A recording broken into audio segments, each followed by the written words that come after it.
यीशु के बाबरकत जलाली नाम में आप सबकी सलामती हो।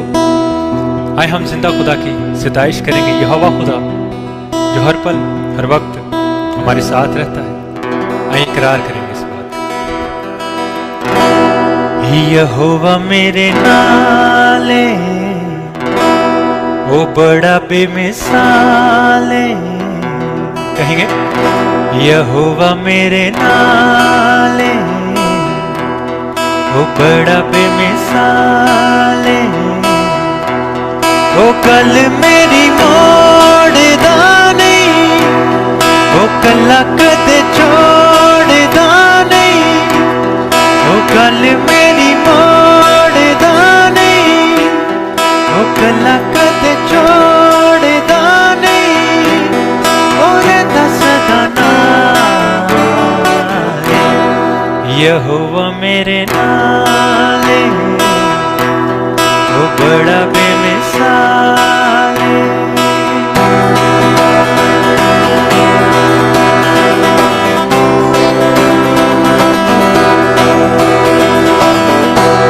यहोवा मेरे नाले वो बड़ा बेमिसाल है। यहोवा मेरे नाले वो बड़ा बेमिसाल है। वो कल मेरी मोड़दा नहीं, वो कला कद छोड़दा नहीं। वो कल मेरी मोड़दा नहीं, वो कला कद छोड़दा नहीं। और दसदा ना यहोवा मेरे नाले वो बड़ा बेमिसाल है।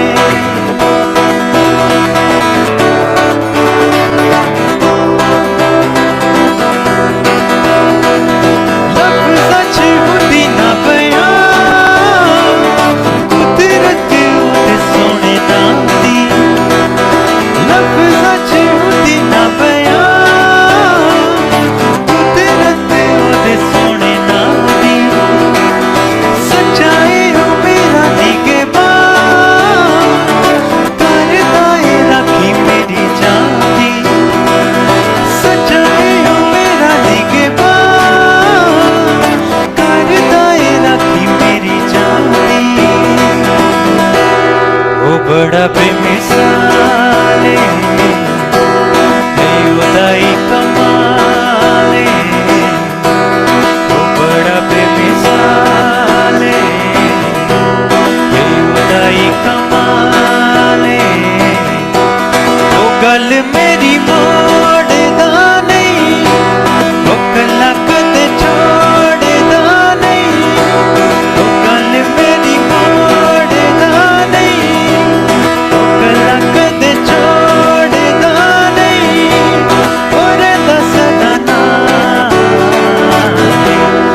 यहोवा मेरे नाले वो बड़ा बेमिसाल है।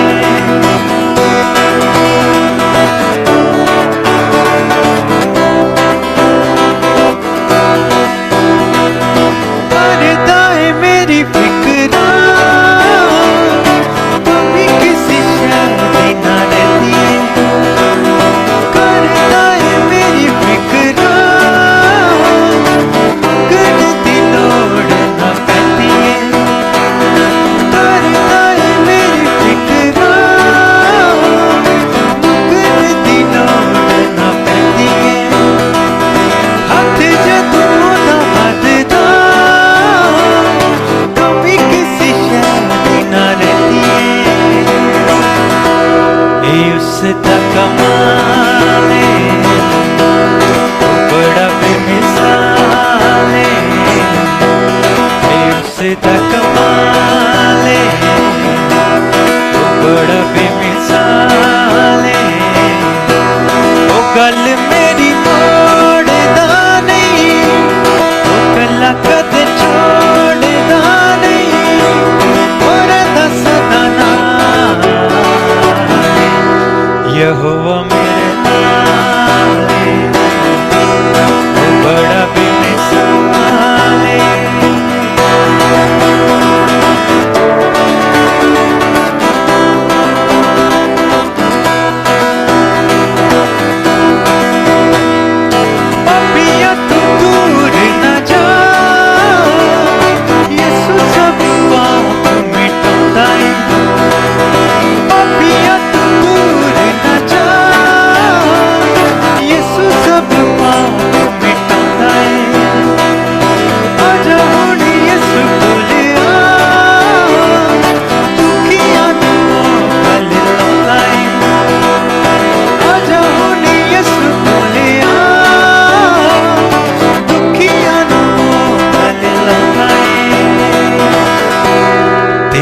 आखे तमामे ते दे दिती जाने, ते आखे तमामे ते दे दिती जाने।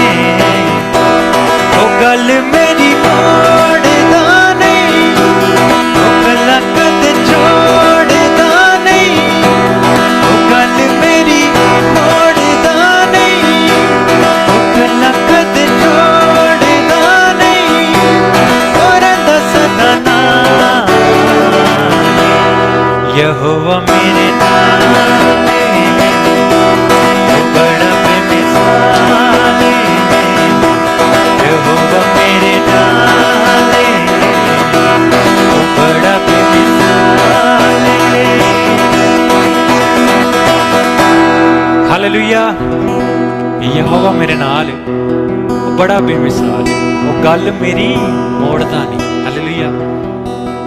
यहोवा खुदा, जितनों का ईमान यीशु नासरी पे है, यहोवा उनकी फिक्र करता है।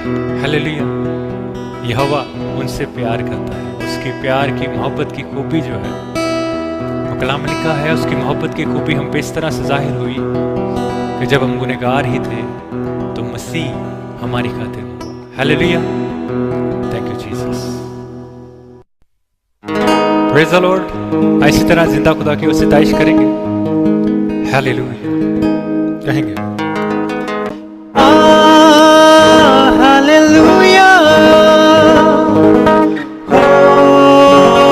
Hallelujah, hallelujah. आए खुदा की सिताइश करेंगे।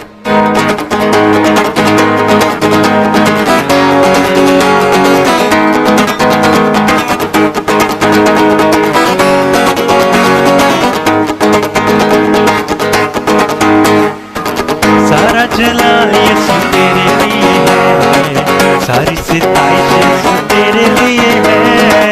सारा जलाल यीशु तेरे लिए है, सारी सिताइश यीशु तेरे लिए है।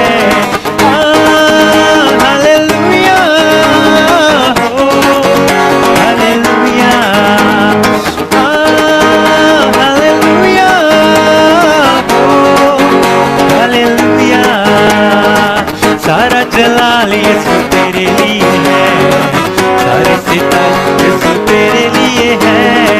सारा जलाल यीशु तेरे लिए है, सारी सिताइश यीशु तेरे लिए है।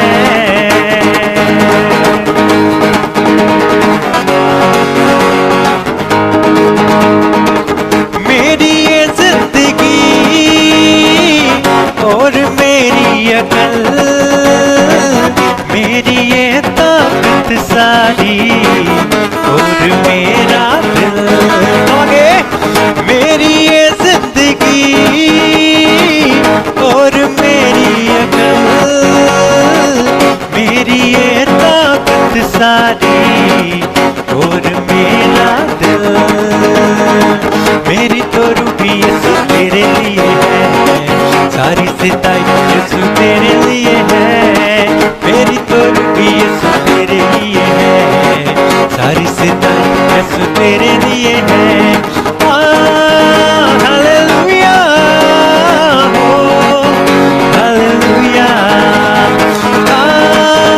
हालेलुया, हो हालेलुया।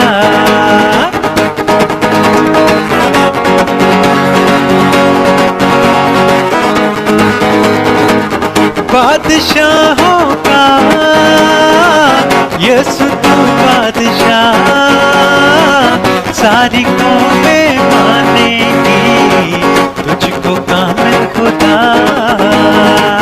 बादशाहों का यीशु तू बादशाह, सारी कौमें मानेगी तुझको कामिल खुदा। बादशाही यीशु तेरे लिए है, सारी सिताइश यीशु तेरे लिए है। बादशाही यीशु तेरे लिए है, सारी सिताइश यीशु तेरे लिए है।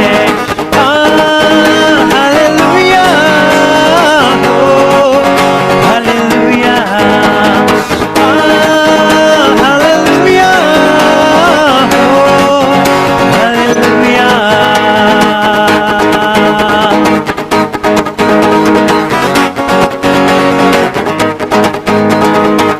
लश्करों के खुदा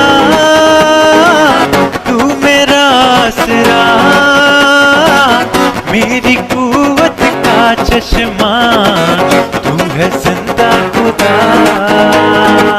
लश्करों के खुदा तू मेरा आसरा, मेरी कुव्वत का चश्मा तू है जिंदा खुदा। शुक्र गुजारी यसु तेरे लिए है, सारी सिताई यसु तेरे लिए है। शुक्र गुजारी यसु तेरे लिए है, सारी सिताई यसु तेरे लिए है। हालेलुया हो, हालेलुया, हालेलुया हो, हालेलुया।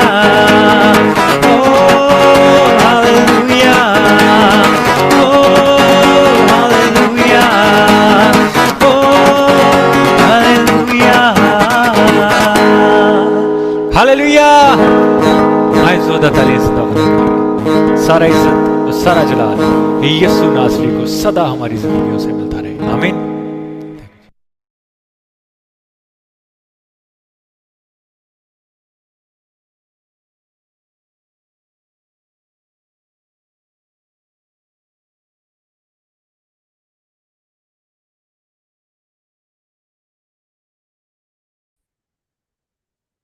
जी।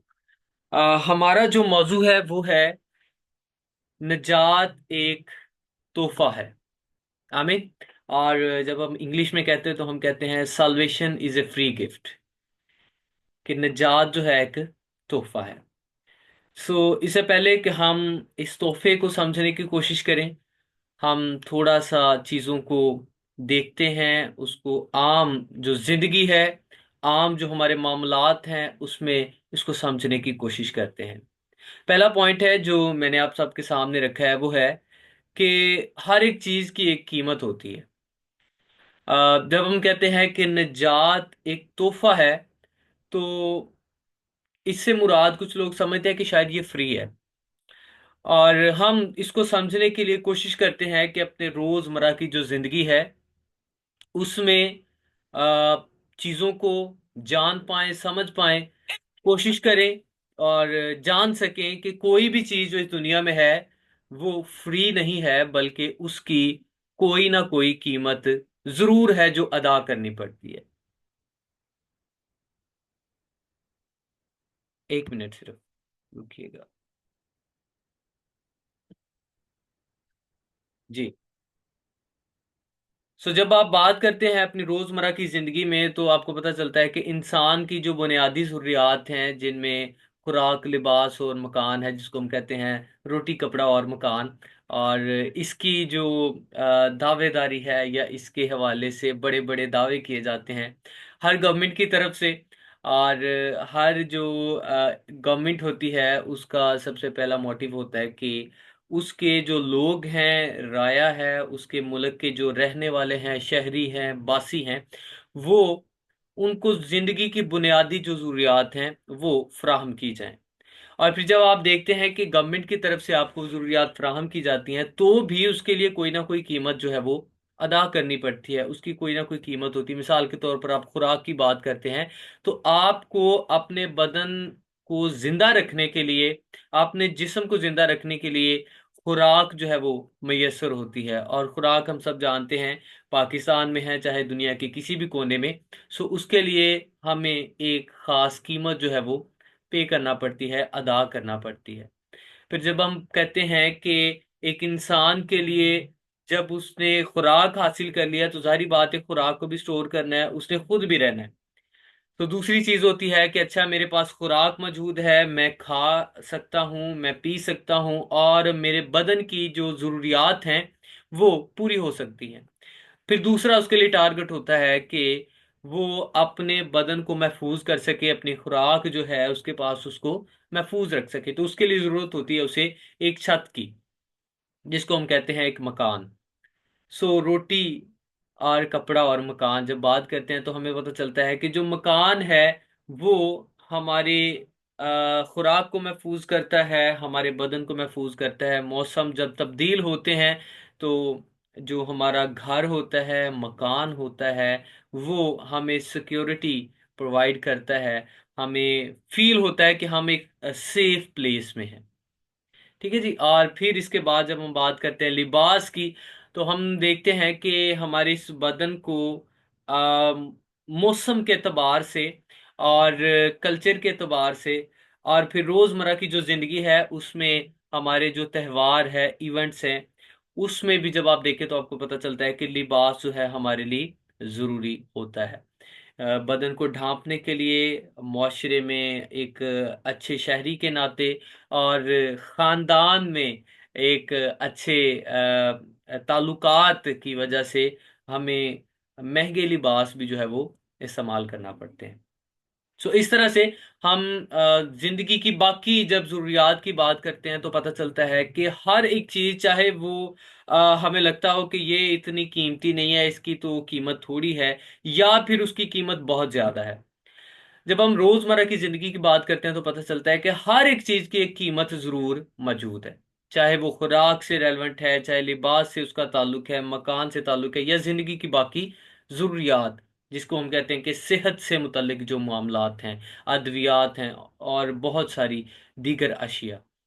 सो ये सारी जो जरूरियात हैं, इनके लिए कोई ना कोई कीमत हमें अदा करना पड़ती है। ठीक है जी। सो सबसे पहले हम इस बात को समझें कि जब हम कहते हैं निजात मुफ्त है, तो इसका मतलब हरगिज नहीं कि वो फ्री है, कि वो उसकी कोई कीमत नहीं है, ऐसा हरगिज नहीं है। सो दुनियावी एतबार से जब हम देखते हैं रोजमर्रा जिंदगी में, तो हमें पता चलता है कि जब हर एक चीज की कीमत है तो जरूर है कि निजात की भी एक खास कीमत होगी। फिर हम चलते हैं निजात की तरफ कि निजात असल में क्या है। निजात जो है, इसके क्या मानी है। जो उर्दू लफ्ज निजात है, इसके मानी छुटकारा या रिहाई के हैं। और दुनिया भर में जितने भी इंसान बसते हैं, उनमें से हर कोई जो है वो किसी ना किसी मुश्किल, किसी ना किसी मुसीबत में फंसा है या जकड़ा है, या उसको फेस करना पड़ते हैं वो हालात। मुश्किलात से उसको सामना होता है, उसको बीमारी से सामना होता है, उसका सामना जो है वो तंग दस्ती से होता है, उसका सामना जो है वो रुपए पैसे की कमी से भी हो सकता है। और हर इंसान जो है उसकी डिफरेंट तरह की मुश्किलात हैं। हर इंसान के मसाइल जो है वो दूसरे से फर्क हो सकते हैं। हमारे यहाँ अक्सर ये समझा जाता है कि जिसके पास पैसा है वो बड़ा खुश है, जिसके पास मालो दौलत है वो बड़ा खुश है। और वो आजकल एक मीम भी चलता है कि कम टू दुबई, कि जी आपके पास अगर पैसा है तो आप दुनिया की सब ख्वाहिशात जो हैं वो पूरी कर सकते हैं, आप दुनिया की जो सब खुशियां हैं वो हासिल कर सकते हैं। लेकिन ये सच्चाई नहीं है। पॉसिबल है। और आज दुनिया में आप देख भी सकते हैं, बहुत सारे ऐसे लोग हैं जिनके पास वाफर मिकदार में जो है वो आसाइशें मौजूद है, पैसा मौजूद है, मालो दौलत मौजूद है, लेकिन शायद उनकी जिंदगी में तंदुरुस्ती नहीं है, शायद उनकी जिंदगी में इत्मीनान नहीं है, शायद उनकी जिंदगी में सुकून नहीं है। सो अगर किसी के पास दौलत है तो उसके पास शायद तंदुरुस्ती नहीं है, उसके पास शायद जो है वो इत्मीनान, तसल्ली, सुकून, शादमानी, खुशी नहीं है। और जिसके पास पैसा नहीं है, उसको लगता है कि अच्छा मेरे पास तो पैसा नहीं है, मेरे पास दुनिया की जिंदगी की जो बाकी जरूरियात हैं या आसाइशें हैं, वो पूरा करने के लिए मुझे जो है वो बड़ी मेहनत करना पड़ती है, फिर भी मैं उस लेवल पर नहीं पहुंच पा रहा। लेकिन पॉसिबल है कि उसकी जिंदगी में तसल्ली है, उसकी जिंदगी में इत्मीनान और सुकून है। फिर भी अगर हम देखते हैं तो हमें पता चलता है कि चाहे दुनिया का कोई भी अमीर तरीन शख्स है या गरीब तरीन शख्स है, हर इंसान जो इस दुनिया में मौजूद है वो किसी ना किसी तरह के मसाइल का सामना कर रहा है, और वो चाहता है कि वो इन मसाइल से छुटकारा हासिल करे। और ये छुटकारा पाना, ये रिहाई पाने की जो तलब है या इसके लिए कोशिश है, इसको कहा जाता है कि ये निजात है। सो हर एक इंसान जिस दुनिया में मौजूद है वो अपने मसाइल से, अपनी मुश्किलात से, अपनी तंगदस्ती से, अपनी गुर्बत से, अपनी बीमारियों से, अपनी परेशानियों से छुटकारा पाना चाहता है। और यही निजात को तलाश करना है, या निजात को ढूंढना है, या निजात के मानी लिए जाते हैं। ठीक है जी। सो बनी नो इंसान की जब आप बात करते हैं तो हमें पता चलता है कि इंसान ने काफी हद तक अपने मसाइल जो हैं, अपनी मुश्किलात, अपने मसाइब जो हैं, उनसे डील करना या उनका सामना करना, या उनको उनके मुताबिक जो है वो तैयार होना और किसी हद तक उनसे छुटकारा पाना जो है, वो इंसान ने किसी हद तक उसमें कामयाबी हासिल कर भी ली है। उसने अपने इल्म से, अपनी मेहनत से, अपने नॉलेज से और टेक्नोलॉजी के वसीला से काफी हद तक उसने क्या किया है, चीजों पर उसने कामयाबी हासिल कर ली है। सो किसी ना किसी वे में छुटकारा जो है उसने हासिल कर लिया। मिसाल के तौर पर हम जब बात करते हैं नेचर की, तो नेचर में सबसे बड़ा मसला या सबसे बड़ी मुश्किल जो आम इंसान को फेस करना पड़ती है वो ये है कि मौसम जो है वो तब्दील होता है। सो अगर आप किसी गर्म इलाके में रहते हैं तो आपके लिए वो बड़ी मुसीबत है कि जी मौसम जो है वो बड़ा गर्म है, मेरे लिए बड़ा मुश्किल है यहाँ पे रहना। और अगर आप किसी सर्द इलाके में रहते हैं, किसी पहाड़ी जगह पर हैं, सर्द इलाका है, और वहां पर जो दर्जा हरारत है वो माइनस से भी कम है, जैसे यूरोप के काफी ज्यादा कंट्रीज हैं, जब आप उनकी बात करते हैं तो आपको पता चलता है कि वो ठंडे इलाके हैं। और उनके लिए ये बड़ी मुसीबत है कि जी सर्दी बहुत ज्यादा है। और जो अफ्रीका से ताल्लुक रखने वाले हैं, उनके लिए मसला ये है कि मौसम जो है वो बहुत ज्यादा गर्म होता है। सो इसी तरह से पाकिस्तान की जब हम बात करते हैं तो हमें पता चलता है कि जी हम अगर गर्मी हो तो फिर भी हमारी चीखें निकल जाती हैं, जी गर्मी बहुत है। और जब सर्दी पड़ती है तो फिर भी हमारे लिए मसला होता है कि जी सर्दी जो है वो हमारी बर्दाश्त से बाहर है। ठीक है। सो चाहे ज्यादा लोगों को सर्दी पसंद है, तो भी जब सर्दी आती है तो बड़ा मुश्किल होता है ना उसमें सरवाइव करना और चीजों को हैंडल करना। सो इसलिए जब हम देखते हैं तो हमें पता चलता है कि चाहे कोई किसी भी इलाका में है, किसी भी खिता में है, किसी भी बड़े आजम में है, उसके लिए मुश्किलात जरूर हैं। सो जब हम मौसम की बात करते हैं तो पता चलता है कि जी इंसान ने अपने रुपए पैसे से, अपनी मेहनत से, अपने इल्म और टेक्नोलॉजी से इन मुश्किलात और मसाइब से आ, हल जो है उसका ढूंढ लिया है, तलाश कर लिया है। मिसाल के तौर पर अगर आपके पास रुपया पैसा है और आप गर्म इलाके में रहते हैं तो आप उसको ठंडा कर सकते हैं। आप बड़े बड़े एसी जो है वो अपने घर में लगवा सकते हैं। आप गाड़ी ले सकते हैं ऐसी जो कि फुल ठंडा माहौल एसी वाली हो। आपको जो है गर्मी गर्मी नहीं लगेगी। और अगर आप सर्दी वाले इलाके में हैं तो आपके लिए रुपए पैसा आप खर्च करें तो टेक्नोलॉजी इस कदर एडवांस हो चुकी है कि आपको सर्दी जो है वो फील नहीं होगी। सो इस तरह से इंसान जो है उसने अपनी बीमारियों के लिए भी अपने इल्म, नॉलेज और एडवांस टेक्नोलॉजीज के वसीला से उसने अपनी बीमारियों से भी डील करना सीख लिया है, हल तलाश कर लिया है। और काफ़ी ज़्यादा ऐसी बीमारियां हैं जो अद्वियात के वसीला से या फिर दूसरे इलाज के जो तरीकाकार हैं उनसे उनको अ, ठीक किया जा सकता है, हल किया जा सकता है।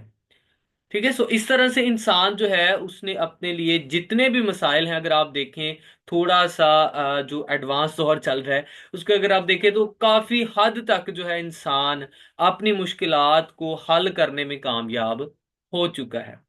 लेकिन अ, उसके लिए सबसे बड़ी मुश्किल जो उसको फेस करना पड़ती है वो ये है कि ये जो मसाइल हैं उसके लिए उनको मुसलसल जद्दोजहद करना पड़ती है। इसका जो परमानेंट हल है वो उसके पास नहीं है। सबसे पहला मसला यहां से शुरू होता है कि अगर आपके पास रुपया पैसा है, आपके पास हर एक अच्छी आसाइश है, तो भी आपको उसका परमानेंट हल जो है वो नहीं मिलेगा क्योंकि हो सकता है किसी भी वक्त आपका रुपया पैसा खत्म हो जाए, आपका जो बिजनेस है वो गिर जाए, और फिर आपको जो एक आम इंसान की तरह जिंदगी बसर करना पड़े। सो उसके लिए क्या किया जाता है, मुसलसल जद्दोजहद जो है वो जारी है। और जब इंसान ऐसी चीजों की तरफ जाता है जो खास तौर पर उसकी जिंदगी से मुतल्लिका है, वो इखलाकी किरदार है, और सबसे बड़ा जो मसला और उस मसले के जो नताइज इंसान को भुगतना पड़ते हैं वो है गुनाह और उसके नताइज। अब ये वो मसाइल हैं कि जब इनकी बात की जाती है तो मज़ाहब ने सामने आकर इनके हल बताए हैं। मिसाल के तौर पर मौत और बीमारी जो है, ये ऐसे दो मसाइल हैं कि जिनका पूरे तौर पर जब आप पूरे तौर पर भी मैं नहीं कहूँगा कि जिसको इसका हल नहीं तलाश किया जा सका, खास तौर पर मौत का। कि आज की जो दौर है या साइंस है, इल्म और मार्फत का जमाना है, उसमें भी मौत का जो हल है वो तलाश नहीं किया जा सका। उससे छुटकारा पाना बनी नो इंसान के लिए नामुमकिन है। सो जब उसको एक ऐसे चैलेंज का सामना करना पड़ता है कि जो उसकी पहुंच से बाहर है, जो उसकी कैपेसिटी से बाहर है, जो उसकी अकल से बालातर है, तो फिर वो सोचने पर मजबूर हो जाता है कि मैं इससे कैसे छुटकारा हासिल कर सकता हूं। ठीक है। सो जब साइंस, इल्म और नॉलेज जो है जहां पर रुक जाते हैं, वहां पर हमें नजर आता है कि क्योंकि सुपर नेचुरल चीजें जो हैं, बातें और मार्फत की बातें जो हैं वो हमें दिखाई देना शुरू करती हैं। इस तरह से फिर जब बनीनो इंसान जो है अपनी मेहनत, इल्म, तरक्की और साइंस के बावजूद बीमारी से, गुनाह से और गुनाह के असरात से छुटकारा हासिल करने में नाकाम रहा, तो फिर हमें नजर आता है कि मुख्तलिफ जो मज़ाहब हैं वो सामने आते हैं और आकर बताते हैं कि जी इन खास मसाइल से कैसे छुटकारा हासिल किया जा सकता है, कैसे निजात हासिल की जा सकती है। सो ये दो बड़े मसाइल, गुनाह और मौत जो है, इसके लिए जब आप देखें तो दुनिया के अंदर बहुत सारे मज़ाहब हैं, और हर एक मजहब के अंदर जब आप देखें तो आपको ये समझ आती है कि उनके अंदर उन मज़ाहब की जो तालीम है, तालीमात हैं, उनमें आपको किसी ना किसी अंदाज में, किसी ना किसी तरह के अल्फाज में आपको छुटकारा जो है उसकी तालीम मिलती है। इसको हम कहते हैं कॉन्सेप्ट ऑफ साल्वेशन, कि निजात का जो तस्वुर है।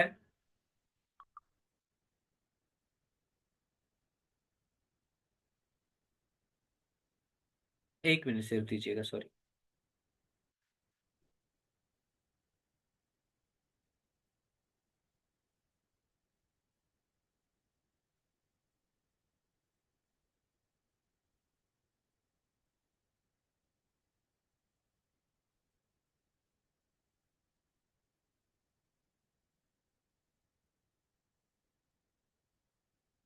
जी। सो मुख्तलिफ मज़ाहब जो हैं उन्होंने इस छुटकारे के हवाले से तालीमात दी। और जब हम कुछ एक बड़े मज़ाहब की बात करते हैं तो हमें पता चलता है कि उन मज़ाहब में निजात जो है उसको क्या समझा जाता है, निजात का तसव्वुर क्या है, और फिर निजात जो है उसका हल क्या है। सो डिफरेंट जो मज़ाहब हैं, मुख्तलिफ मज़ाहब हैं, उन्होंने अपने अपने मजहब के मुताबिक, अपने अपने दीन के मुताबिक, अपनी किताब के मुताबिक, या अपने जो रहनुमा हैं उनकी तालीमात के मुताबिक जो है उन्होंने निजात की डेफिनेशन की है, और फिर निजात का हल जो है उन्होंने बताया है। मिसाल के तौर पर जब आप बात करते हैं हिंदू मत की, तो उसमें जो निजात का तस्वुर और उसकी कीमत है उस पर बात की गई है। और हिंदू मत में जब आप देखें तो निजात के लिए जो खास लफ्ज इस्तेमाल किया जाता है वो है मोक्षा या निर्वाणा। और मोक्षा या निर्वाणा जो है वो कहते हैं, उनका ये मानना है कि इंसान जो है वो इस जमीन पर उसकी आत्मा जो है वो उसने जिस्म में दाखिल हुई है, उसकी रूह जो है इस बदन में आकर फंस गई है। अब इस बदन से छुटकारा पाना या खलासी पाना जो है वो उसके लिए निर्वाणा है या मोक्षा है या निजात है या छुटकारा है।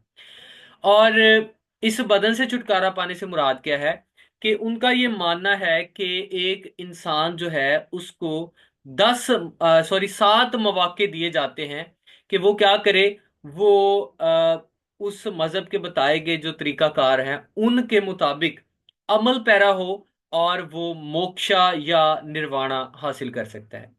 एक बार उसको जिंदगी दी गई और उसको बताया गया कि वो तरीकाकार कौन से हैं। आए हम देखते हैं, पहला तरीका है कर्मा मार्गा यानी फर्ज और नेक अमाल का रास्ता। दूसरा जो है वो है उसका दूसरा पॉइंट है जनाना मार्गा यानी इल्म और मराकबा का रास्ता, कि आप क्या करें। आपने देखा होगा बहुत सारे सन्यासी जो हैं, बहुत सारे जो पंडित हैं या बहुत सारे उनके जो गुरु हैं, वो क्या करते हैं कि वीरानों में चले जाते हैं, वहां अपन ध्यान ज्ञान करते हैं और इल्म जो है वो हासिल करने के लिए वो बड़ी तपस्या जो है वो करते हैं। सो दूसरा ये है। तीसरा ये है कि उनको किसी ना किसी भगवान या देवता पर ईमान भी रखना होता है, उस पर भरोसा करना होता है कि अल्टीमेट जो सुपर नेचुरल है वो वही है, सुपर पावर वही है। और वो सबके ऊपर भगवान है, कादिर है, मालिक है, आका है, परवरदिगार है और बहुत सारी दूसरी एट्रीब्यूट जो वो अपने देवता या खुदा से मुंसलिक करते हैं। सो ये तीन ऐसे काम है या तीन ऐसे उनके बुनियादी असूल हैं कि जिनको अमल करने से, जिनको पूरा करने से एक शख्स जो है वो मोक्षा या साल्वेशन या निर्वाणा हासिल कर सकता है। और जब उसको एक जन्म दिया जाता है, एक मौका दिया जाता है और उसमें भी वो निर्वाणा हासिल करने से क्या होता है जी, नाकाम हो जाता है, उसमें भी हासिल नहीं कर पाता, तो उसको फिर दूसरा मौका दिया जाता है। उसकी रूह जो है वो इस दुनिया में भटकती रहती है और फिर उसको दोबारा से दूसरा जन्म वो लेता है, तो उस जन्म में उसको जिस्म में फिर डाल दिया जाता है ताकि वो क्या करे, उससे नेक काम करे। ये जो तीन असूल हैं इनको अपनी जिंदगी में पूरा करे और फिर वो मोक्षा या निर्वाणा हासिल कर ले, छुटकारा हासिल कर ले। सो ये रीबर्थ जो है, बार बार पैदा होना, ये भी उनके लिए बहुत बड़ा चैलेंज है, बहुत बड़ा दुख का बायस है। कि आप देखें कि मज़हब की जब हम बात करें तो वो फर्क चीज है। हम अपने एक पॉइंट को लेंगे बाइबल मुकद्दस के मुताबिक कि एक इंसान जो है इस दुनिया में एक ही बार आता है। और आप देखें कि जब हम इस दुनिया में आते हैं तो इस दुनिया में हमें एक जिंदगी जो है वो बड़ी मुश्किल गुजारना हो जाती है, हालात मुश्किलात और उनमें सरवाइव करना और फिर चीजों को मेंटेन रखना। और देखें कि किस तरह से एक शख्स जो है वो एक 60 साल या 70 साल की जिंदगी जो अगर है उसकी, उसमें भी वो क्या करता है कि उसके लिए बड़ा चैलेंज हो जाता है कि वो उसमें सरवाइव कर पाए। तो उनका जो मानना है उसी के मुताबिक अगर आप देखें तो उनके लिए ये सबसे बड़ा चैलेंज ये है कि हमारे 7 जन्म हैं और किसी ना किसी तरह से मैं एक जन्म नहीं दूसरे जन्म में ही जाकर क्या कर लूं जी, मैं जी बस निजात पा लवां, मैं मोक्षा हासिल कर लूं, ताकि ये दुनिया के जो दुख हैं बार बार जन्म लेने से बार बार मुझे जो है वो बदनी तौर पर उनको सामना करना पड़ता है, इमोशनली तौर पर जो है मुझे वो दुख पहुंचाते हैं, मेरी जो है रूह को भी मुक्ति मिल जाए, छुटकारा मिल जाए, निर्वाणा मिल जाए और मेरा ये बार बार जो पैदा होना है इससे भी मुझे छुटकारा मिल जाए और मैं दुनिया के दुख और मसाइब से निजात हासिल कर जाऊं। ये मतलब बुनियादी तौर पर उनका ईमान है निजात के मुतल्लिक। क्या है जी, जो उनकी आत्मा है उसको खलासी मिल जाए, उसको छुटकारा मिल जाए, निर्वाणा मिल जाए, ताकि वो इस जमीन पर ना रहे बल्कि वो अपने जो अल्टीमेट देवता भगवान है उसके पास वो चला जाए। और दूसरा ये है कि ये जो इस जमीन पर उनका रीबर्थ होना है, बार बार उससे उनको छुटकारा मिल जाए, क्योंकि इस वजह से उनको क्या करना पड़ता है, मसाइब और दुखों का सामना करना पड़ता है।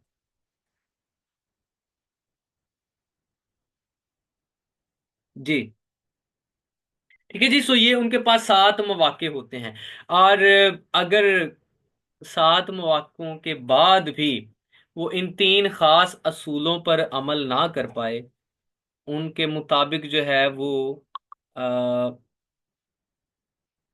उसको निजात ना मिल पाए, तो फिर आखिरी हल क्या होता है कि जी उसको क्या कर दिया जाता है, कोई ना कोई जानवर जो है वो बनाकर इस दुनिया में भेज दिया जाता है। ठीक है, या कोई दरख्त बना दिया जाता है। सो उनका ईमान है, उनका ये मानना है। सो हम किसी के भी ईमान या उनके अकायद को जो है वो बुरी नज़र से नहीं देखते। वो उनका मानना है। सो हम जो है वो अपने पॉइंट को देखेंगे। ठीक है। सो ये सारी चीज इसलिए ताकि हम साल्वेशन को, निजात को बेहतर तौर पर समझ पाए।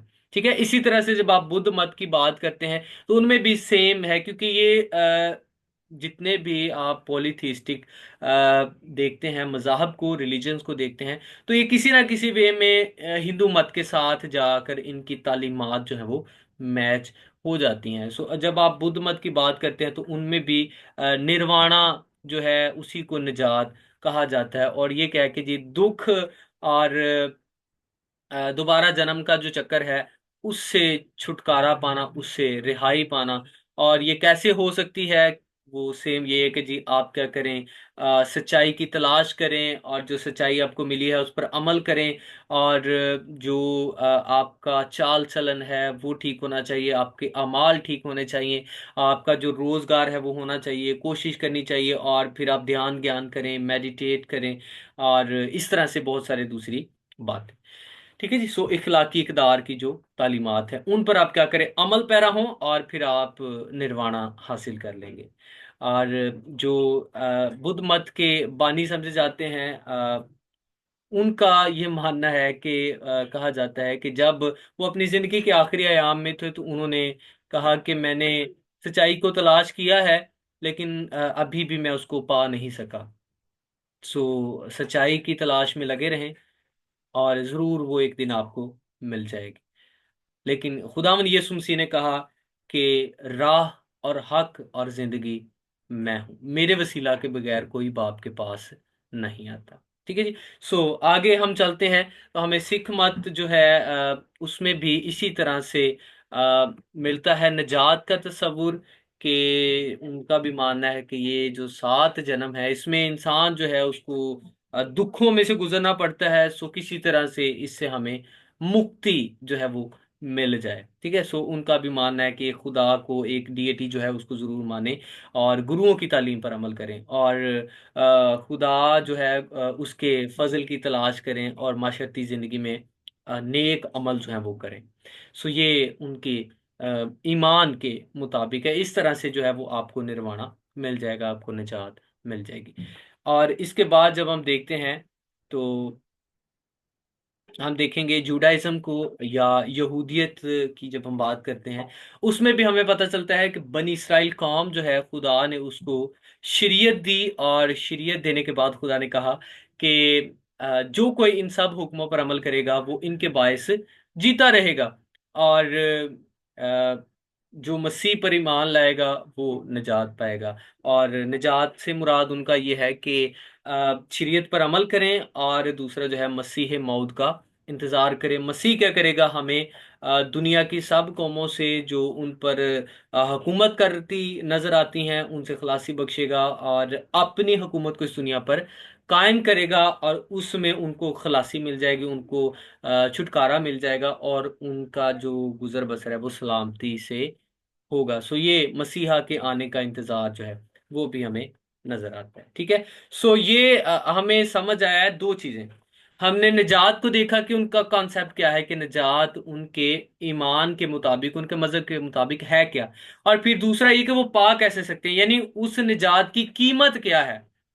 तो जब हम ओवरऑल देखते हैं तमाम मजाहब को, तो पता चलता है कि जो उसकी कीमत है वो खुद उनको अदा करनी पड़ती है। किस सूरत में?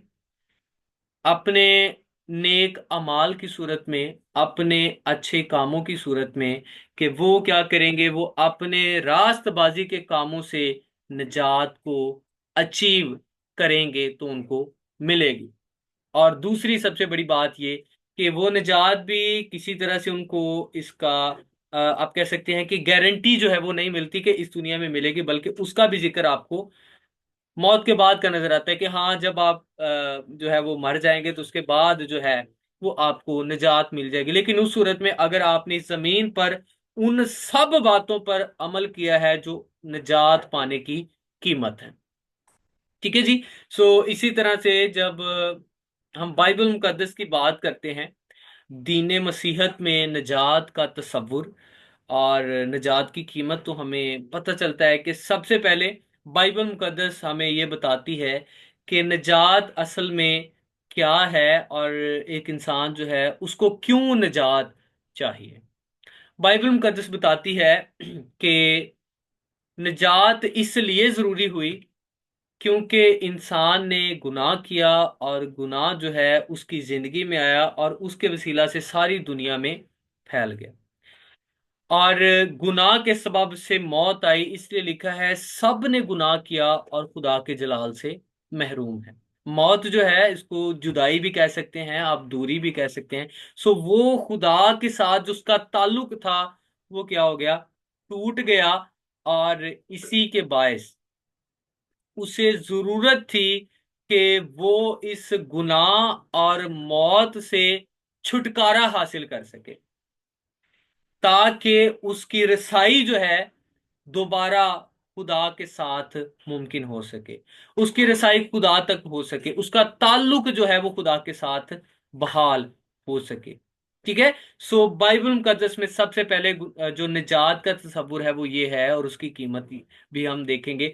वो ये है कि जी, इंसान ने गुनाह किया है और गुनाह से उसको छुटकारा चाहिए, गुनाह से खलासी चाहिए, मखलिसी चाहिए, उसकी जो गुलामी में है उसको उस गुलामी से आजाद किया जाए, रिहा किया जाए। और रोमियो 3:23 के अंदर लिखा है सब ने गुनाह किया और खुदा के जलाल से महरूम है।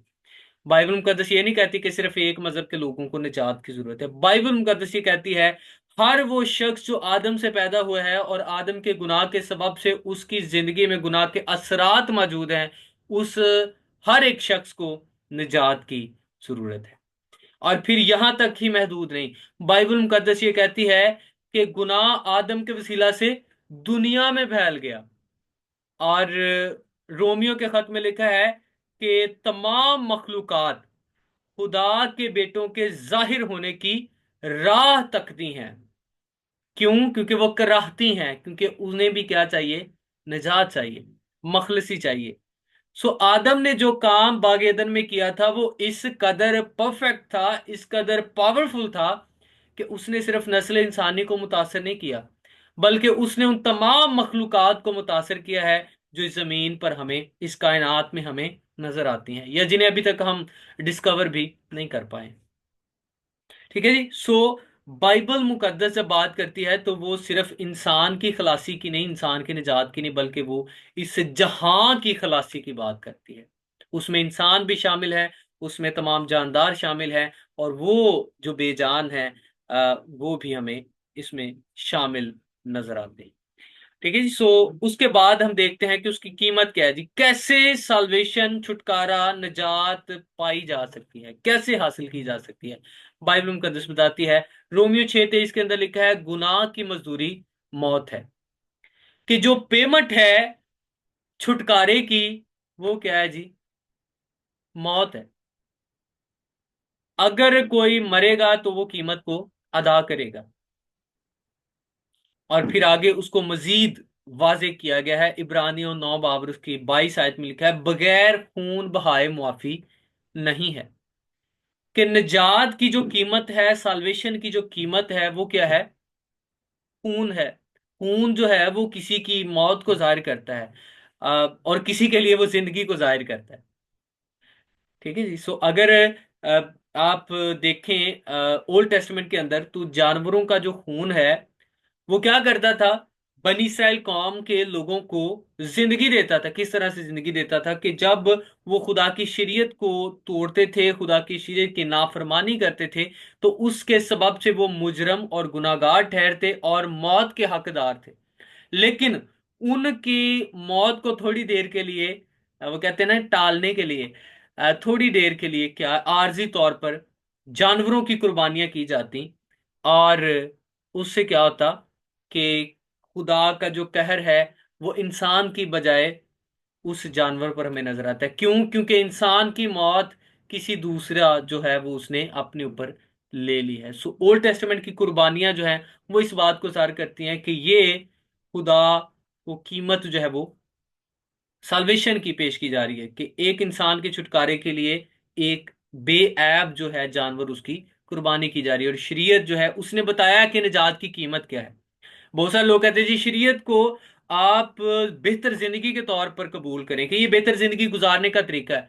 नहीं, वो आपकी मदद करती है कि आप जान सकें कि आप कैसे हकीकी बर्रा के पास जा सकते हैं, आप जान सकें कि आप कैसे खुदा के फजल के वसीला से निजात पा सकते हैं। सो शरीयत आपकी मदद करती है। ओल्ड टेस्टमेंट के अंदर बताया गया कि बगैर खून बहाए जो माफी नहीं, हमें उसकी तस्वीर नजर आती है। नए अहदनामा के अंदर इब्रानियों 9 बाब में वाजे कर दिया गया कि बगैर खून बहाए माफी नहीं है। आप जितने मर्जी नेक काम कर लें, आप जितने मर्जी जो है वो अच्छे काम कर लें, ध्यान ज्ञान कर लें, इल्म हासिल कर लें, लेकिन अगर आपके पास खून नहीं है और बेअब खून नहीं है जो आपके सब गुनाहों को मिटा सके और आपको खलासी बख्श सके, तो ये आपके लिए निजात पाना नामुमकिन है।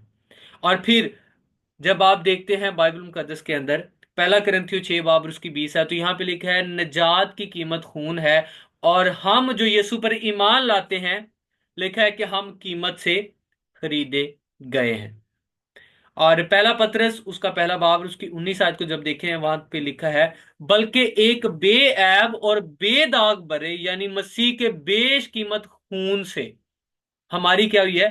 खलासी हुई है। आप इस आयत को पूरा पढ़िएगा तो वहां पे लिखा है कि सोने चांदी से नहीं, दुनिया की फानी चीजों से नहीं हमारी खलासी हुई, बल्कि हमारी खलासी जो है वो बेऐब बर्रे के खून के बायस हुई है, जो अनमोल है, जिसकी कीमत जो है इस दुनिया की कोई भी चीज उसके बराबर जो है, उसके मद्दे मुकाबिल उसके बराबर नहीं हो सकती। ठीक है जी। सो यहां पे लिखा है कि निजात की जो कीमत है वो बड़ी ही भारी अदा की गई है। वो आम नहीं है, वो फ्री नहीं है, वो थोड़ी नहीं है, बल्कि वो एक भारी कीमत अदा की गई है। मैं आपके लिए इंग्लिश में ये जो आयत है उसको भी पढ़ना चाहता हूँ, ट्रांसलेशन को। पहला पत्रस का पहला बाब उसकी 19 आयत। You are brought bought with the precious blood of Christ death, he was a pure and perfect sacrificial lamb. ये ERSV ट्रांसलेशन है, उसको आप पढ़ सकते हैं खुद भी। सो यहाँ पे लिखा है कि आप यीशु के खून से खरीदे गए हैं। जो कीमत है आपकी साल्वेशन की वो यीशु का खून है, यानी उसकी मौत है जो उसने सलीब पर मेरे, आपके और पूरी दुनिया के लोगों और इस जहान के लिए सलीब पर उसने कीमत अदा की है। फिर जब आप देखते हैं अमाल 20 बाब उसकी 28 आए, तो यहाँ पे लिखा है खुदा ने कलीसिया को क्या किया है?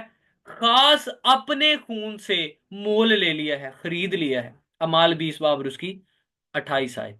सो पता चलता है कि निजात की जो कीमत है वो बड़ी भारी है। वो खुदा के बेटे की मौत है जब वो मुजस्सम हुआ, यीशु की सलीबी मौत है जिसके वसीला से उसने हमारे खलासी की कीमत अदा की है। और फिर जब आप शरीयत में देखते हैं ओल्ड टेस्टमेंट के अंदर, तो हमें पता चलता है शरीयत की कुर्बानियां जो हैं वो इस बात को जाहिर करती हैं कि ये इंसान की खलासी की कीमत के तौर पर पेश की जाती हैं, लेकिन ये मसीह की यानी आने वाली बड़ी और कामिल कुर्बानी का अक्स है। ये आर्जी तौर पर तो तुम्हारे दिलों को जो है वो तुम्हें गुनाह से थोड़ा ही देर के लिए खलासी दे सकते हैं और तुम्हें फील हो सकता है कि अब मैं रास्तबाज हूं, लेकिन जैसे दोबारा तुमसे गुनाह होगा तो फिर तुम्हें जो एहसास जुर्म और गुनाहगार होने का एहसास शरीयत दिलवाएगी। इसलिए वो हर साल जो है वो यौम कफारा मनाया करते थे, क्योंकि वो उनके दिल को कामिल नहीं करती थी। और इसके बाद जब आप देखें बाइबल मुकद्दस के ओल्ड टेस्टमेंट के अंदर, तो आपको ऐसे लोगों का जिक्र मिलेगा कि जिनकी कीमत देकर उनको खरीदा गया। मिसाल के तौर पर यूसुफ को जब आप देखें तो उसको बेचा गया और उसकी एक कीमत जो है वो अदा की गई।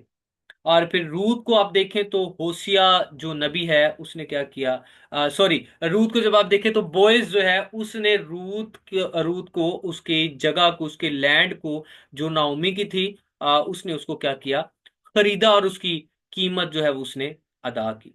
फिर इसके बाद जुमर को देखें तो होशिया नबी जो है उसकी बीवी है, उसकी अपनी बीवी है, और वो अपनी ही बीवी को क्या करता है, खुद मूल खरीदता है अपने लिए। फिर यर्मिया को जब आप देखते हैं कि यर्मिया क्या करता है, खुदा जब बनी इस्राएल कौम को कहता है, दो कबीले वाली जो सल्तनत है उनको बताता है कि जी नबूकत नजर बादशाह जो है वो क्या करेगा कि यहाँ पर अपनी हुकूमत को कायम करेगा, तुम्हें असीर करके ले जाएगा, यरूशलेम की दीवारें जो हैं उनको ढा देगा और यरूशलेम जो है वो तबाह कर दिया जाएगा। लोगों ने क्या किया, लोगों ने कहा कि अच्छा ये जमीन तो हमारे यहाँ से चली जानी, इसका फायदा कोई नहीं है, चले हम क्या करते हैं, इसको बेच कर कुछ ना कुछ कीमत हासिल कर लेते हैं।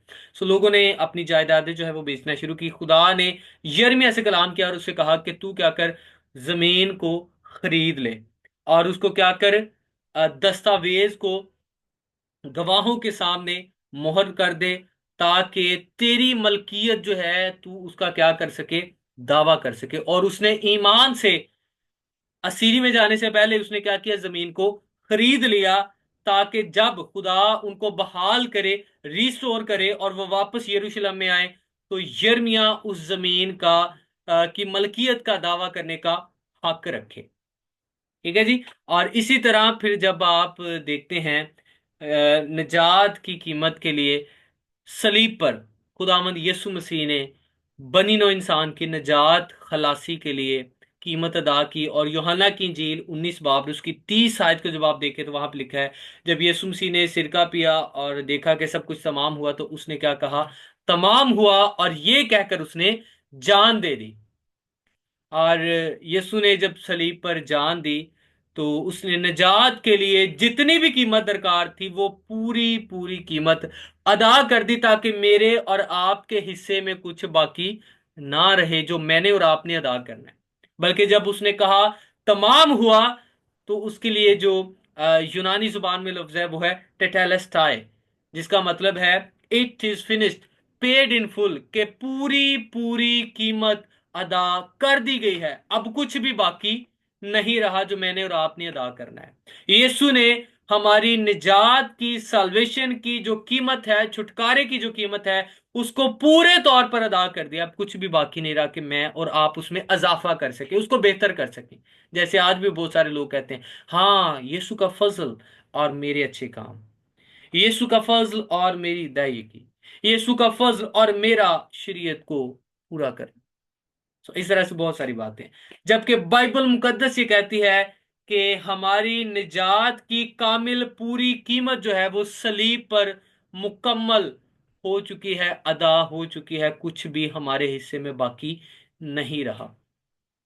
फिर हम समझ पाते हैं, अच्छा जब सलीब पर पूरी कीमत अदा हो गई है, तो उसने अपने फजल, अपने रहम और अपनी मोहब्बत को यूं जाहिर किया कि जो इंसान अपने लिए खुद निजात की कीमत अदा नहीं कर सकता था, उसको हासिल नहीं कर सकता था, खुदा ने मेरे आपके और इस जहान के बिहाफ पर सब्स्टिट्यूटरी डेथ जो है, यीशु मसीह ने मेरे और आपके लिए उस कीमत को अदा किया, उस मजदूरी को अदा किया। और फिर अदा करने के बाद वो साल्वेशन, वो छुटकारा, वो निजात जो है उसने हमारे लिए गिफ्ट के तौर पर पेश कर दी, तोहफे के तौर पर पेश कर दी। और जब दुनिया बात करती है तो वो निजात की कीमत अदा करने की बात करती है। जब खुदा का कलाम बात करता है तो वो कहता है कि निजात की पूरी पूरी कीमत जो मैं और आप अदा नहीं कर सकते थे, वो खुदा के बेटे ने अदा की है। और फिर उसने अपनी मोहब्बत को इस तरह से जाहिर किया है कि वो निजात हमें तोहफे में उसने बख्शी है। और जो कोई इस पर ईमान लाता है, जो कोई इसको कबूल करता है, वो उस साल्वेशन को, उस निजात को, उस छुटकारे को अबदी तौर पर हमेशा के लिए मुफ्त में हासिल कर लेता है। हम सब जानते हैं कि तोहफा जो है उसकी जरूर एक कीमत होती है। जब आप और मैं कभी भी शादी पे जाते हैं, गिफ्ट या हम सालगिरह के मौका पर जाते हैं या किसी भी ऐसे इवेंट पे, तो क्या होता है कि हमें जो है, हम कहते हैं कि जी हम जरूर उसके लिए कोई ना कोई तोहफा लेकर जाएंगे। और आप सबको पता है कि तोहफा जो है उसकी कीमत होती है, और जो तोहफा खरीदता है वो उसकी कीमत अदा करता है, लेकिन जो तोहफा हासिल करता है वो क्या करता है? क्या वो ये कहता है, कभी आप में से किसी ने ऐसा किया हो कि आपको इनवाइट किया गया हो किसी मौका पर, और आप जो हैं आपने गिफ्ट खरीदा हो, और आप उस शख्स को बड़े प्यार और मोहब्बत से जाकर कहें कि ये मैंने आपके लिए तोहफा लिया है, और मुझे बड़ी खुशी है कि मैं आपको ये पेश कर रहा हूँ। और अगला बंदा क्या करे कि वो कहते हैं जी अच्छा, उसने हिसाब लगाया 2000 का सूट है, नहीं अच्छा 4500 का सूट है, तो वो की करे 5000 रुपया कटे तो ਤੁਹਾਡੇ हथ से दे देवे। तो क्या आप समझते हैं कि ये जो है आपके गिफ्ट को उसकी कदर की गई है या उसकी बेइज्जती की गई है? ये उसकी बेइज्जती की गई है। सो जब हम ये कहते हैं कि निजात आपको यीशु मसीह तोहफे के तौर पर देते हैं, तो उससे मुराद बाइबल मुकद्दस ये कहती है कि आप और मैं इसमें कुछ और अजाफी ऐड करके इसको बेहतर नहीं कर सकते। उसने जो कर दिया है वो इस कदर परफेक्ट है, इस कदर कामिल है, इस कदर मुकम्मल है कि उसमें एक इंसान जो खुद अपने लिए कुछ नहीं कर सकता, वो खुदा के साथ काम करके के हाँ होन ठीक है, अब परफेक्ट। ये बिल्कुल नॉनसेंस बात है। बाइबल मुकद्दस कहती है कि निजात एक फ्री गिफ्ट है, जिसकी एक भारी कीमत खुदा के बेटे ने अदा की है, और उसने फिर हमारे लिए ये बख्शिश के तौर पर, तोहफे के तौर पर हमें दी है, ताकि ईमान से हम उसे कबूल करें। और फिर जब आप किसी से तोहफा रिसीव करते हैं तो क्या कहते हैं? Thank you so much. आप यीशु से कह सके, आप खुदा बाप से कह सके, खुदा सालूस के से कह सके, खुदावन तेरा शुक्र हो तेरी मोहब्बत के लिए। ये मेरे लिए बहुत बड़ी मोहब्बत है, जो मैं खुद अपने लिए नहीं कर सकता था, अपनी फैमिली के लिए नहीं कर सकता था। खुदावन तूने अपने बेटे के वसीला से मेरे लिए ही नहीं बल्कि इस जहां के लिए किया है। हालेलुया, आमीन। सो इसलिए बाइबल मुकद्दस कहती है कि निजात एक तोहफा है जो ईमानदारों के लिए मैसर है, पूरी दुनिया के लिए मैसर है। जो कि इसको कबूल करता है, ईमान लाता है, उसके फजल का दामन जो है उसको थाम लेता है, फजल को कबूल करता है, वो मुफ्त में निजात को हासिल करता है। ये एक तोहफा है। और फिर जब आप देखें तो आपको पता चलता है, इफिसियों 2 बाब उसकी 8 और 9 आयत में लिखा है, क्योंकि तुमको ईमान के वसीला से फजल से निजात मिली है, ये तुम्हारी तरफ से नहीं खुदा की बख्शिश है, गिफ्ट ऑफ गॉड। बख्शिश, गिफ्ट ऑफ गॉड। और कभी आपने ऐसा किया है, आप जितना मर्जी किसी बंदे के साथ नाराज हो जाए, पहले आपने उसको गिफ्ट दे दिया है, और फिर बाद में आप कहें अच्छा चल हूं मेरा गिफ्ट वापस कर। तो मजाक में तो ऐसा होता है, लेकिन कभी जो है आपने इसको सीरियस नहीं लिया होगा, क्योंकि आपको पता है कि जी मैंने गिफ्ट दिया है, तो अब मैं उससे गिफ्ट मांगता वापस अच्छा नहीं लगूंगा। तो वो खुदा जो मुझसे और आपसे इस कदर प्यार करता है कि उसको हम बयान नहीं कर सकते, जब उसने अपनी मोहब्बत की खूबी जाहिर की तो उसने क्या किया? एक भारी कीमत अदा की है, और उसने साल्वेशन को अचीव किया है मेरे और आपके लिए, ताकि वो हमें क्या कर सके? फ्री में तोहफे के तौर पर दे सके। और हम क्या करते हैं? सिर्फ उसे रिसीव करते हैं, कबूल करते हैं। और फिर हमें क्या करना चाहिए? सिर्फ क्या करना है? ईमान से कबूल करे, उसकी शुक्रगुजारी करे, और उसकी फजल को अपनी जिंदगी में मांगे, और कहें कि खुदावंद तू मुझे अपने फजल से कुवत बख्श, ताकि मैं तेरी मर्जी को पूरा कर सकूं, और तू मुझ में रहते हुए अपनी निजात को जाहिर कर। वो निजात जो मैंने पा ली है, तो उसको मैनिफेस्ट कर, उसको जाहिर कर। रूहुल कुद्स आपकी मदद करता है, फिर वो उसको जाहिर करता है। हालेलुया। फिर आप देखें तो निजात जो है ये सिर्फ इस दुनिया में आपकी गुनाह से छुटकारा नहीं है, बीमारी से छुटकारा नहीं है, मौत से छुटकारा नहीं है, बल्कि ये एक पूरा पैकेज है। पूरा पैकेज इस तरह से है कि बाइबल मुकद्दस कहती है कि आप मुफ्त में रास्तबाज ठहरेंगे। आपका ताल्लुक मुफ्त में तोहफे के तौर पर आपको रास्तबाजी दी गई है, खुदा के साथ बहाल किया गया। और मुकाशवा 22 बाब और उसकी 17 में लिखा है कि वो उनको क्या करेगा? आब हयात मुफ्त पिलाएगा। यीशु ने कहा कि जो कोई इस पानी में से पीता है, वो फिर हरगिज कभी प्यासा ना होगा। इसका मतलब है कि उसको बार बार निजात पाने की जरूरत नहीं है। एक बार जब उसने पी लिया है, तो ये पानी उसमें जिंदगी को जारी करता है, और ऐसी जिंदगी को जो कसरत की जिंदगी है, अबदी जिंदगी है, और उसे दोबारा जो है किसी तरह से कीमत अदा करना नहीं पड़ती। थोड़ा सा मैं इसको यहाँ पर आपकी सिर्फ 5 मिनट लूंगा। 8 7 हो गए हैं, लेकिन मैं जरूर चाहूंगा कि आप इसको सुने। अ, जब आप बाइबल मुकद्दस में बात करते हैं तो यूनानी जुबान जो है वो उसको एक बेहतर जुबान के तौर पर देखा जाता है, ताकि बिब्लिकल कॉन्सेप्ट जो है उनको हम समझ पाएं। इसलिए नया अहदनामा जो है, जब आप उसको देखें तो वो यूनानी जुबान के अंदर हमें मिलता है। ठीक है। सो लेकिन ओल्ड टेस्टमेंट जो है उसमें भी ये सच्चाइयां मौजूद हैं। उसमें जब आप देखते हैं हफ्तादी तर्जमा, जिसको हम सेप्टुअजेंट कहते हैं, तो उसमें खरीदो फरोख्त के लिए आपको जो लफ्ज मिलता है मार्केट के लिए, जहां पर खरीदो फरोख्त होती है, वो है अगोरा। और अगर किसी चीज को कीमत देकर खरीदा जाए तो उसे कहा जाता है एगोराजो। आप इसकी प्रोनाउंसिएशन जो है वो यूट्यूब पे भी देख सकते हैं, वो इस तरह से है, एगोराजो। और इसका मतलब है कि कीमत देकर किसी चीज को खरीद लेना। और बाइबल मुकद्दस में जब बात की गई है कि अब्राहम ने जगह खरीदी है, एक खेत खरीदा है, तो वहां पर जो हफ्तादी तर्जमा है कि कीमत देकर उसने खरीद लिया है, परचेज कर लिया है, तो वो क्या है? अगुराजो है। और फिर जब आप बात करते हैं खास तौर पर इंसान की खलासी की, इंसान की रिहाई की, तो आपको याद होगा कि गुलाम जो है वो बेचे जाते थे। ठीक है। और वो जो मार्केट होती थी जहां पर सारे लोग इकट्ठे होते थे और गुलाम खरीदते थे, उसको भी अगोरा ही कहा जाता है। और उसके लिए जो खरीदना है, परचेज करना है और कीमत अदा करना है, उसको कहा जाता है अगोराजो। ठीक है, एग्जोराजो। ये आप प्रोनाउंसिएशन दोबारा से भी देख सकते हैं ताकि आपके लिए आसानी हो सके। तो उससे मुराद क्या है? खास तौर पर क्या है? इंसान को खरीदना।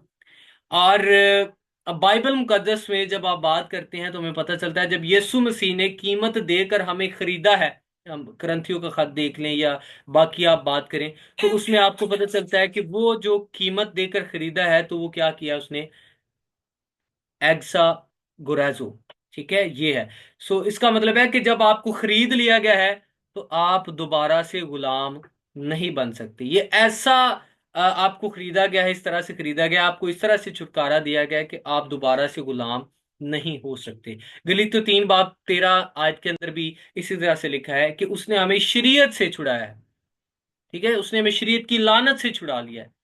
हमें शरीयत के जो नतायज हैं कि जब उस पर अमल नहीं किया जाता तो उससे हमने उसने छुड़ा लिया है। उसने हमें हुक्मों की उस दस्तावेज से छुड़ा लिया है।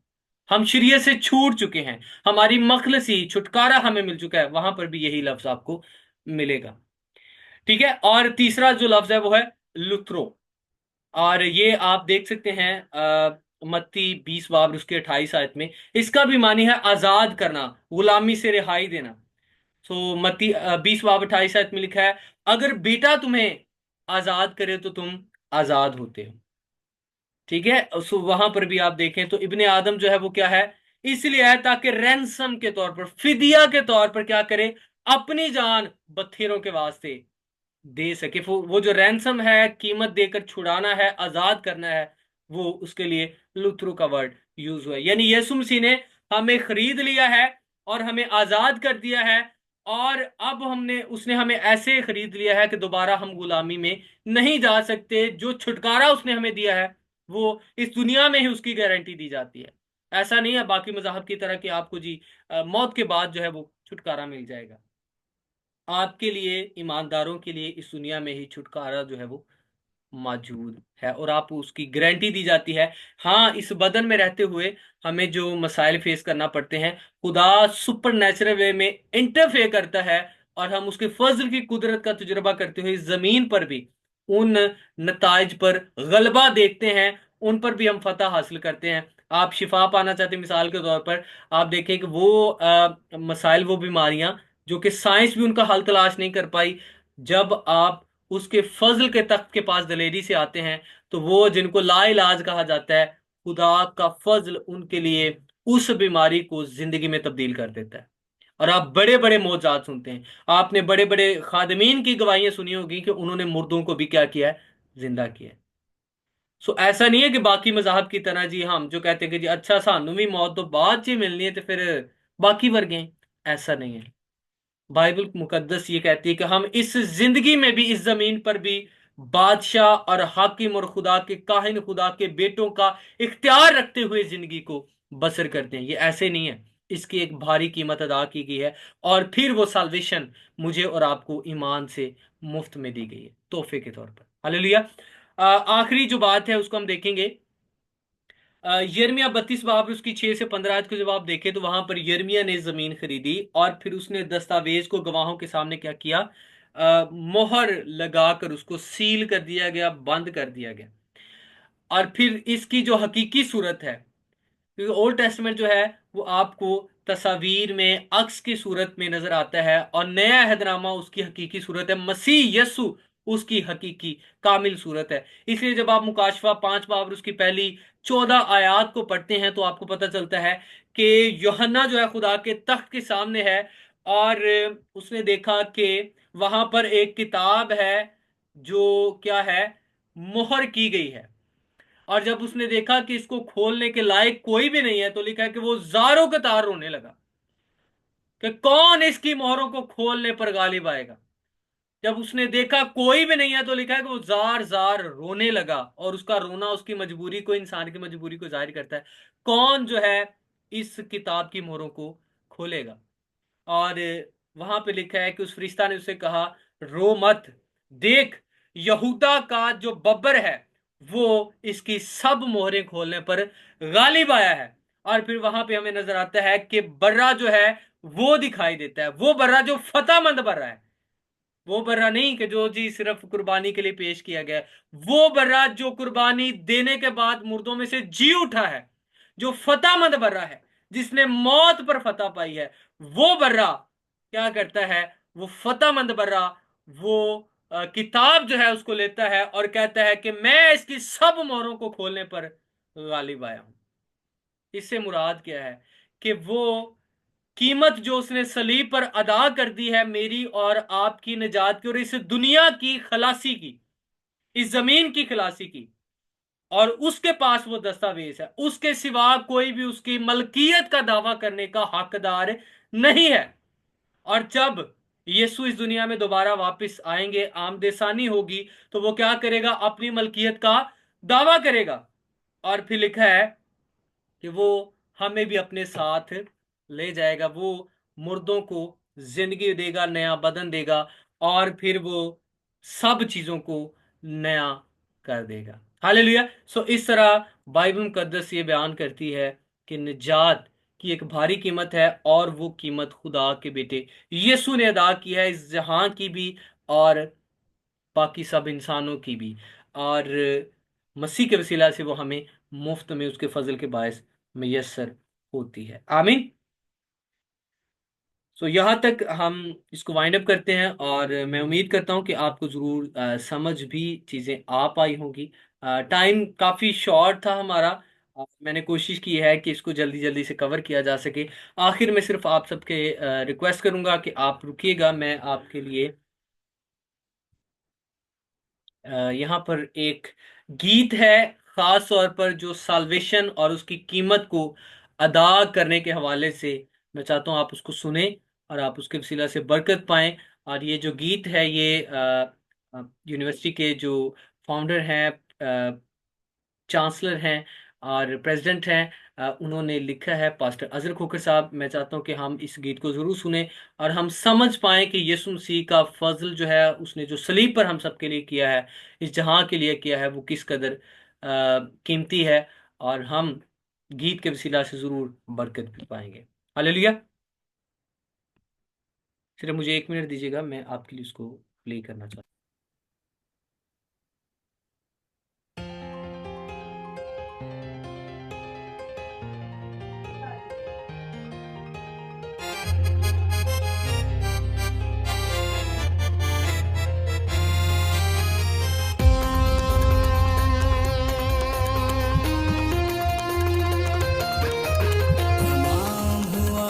तमाम हुआ तेरे फजल का चर्चा हुआ।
जिसकी कैद में था जिसके माता था वो बाग थे वो रास पे थे जिसकी कैद में था जिसके माता था वो पाक भी थी वो रास भी थी उस शरीयत को पूरा किया उसने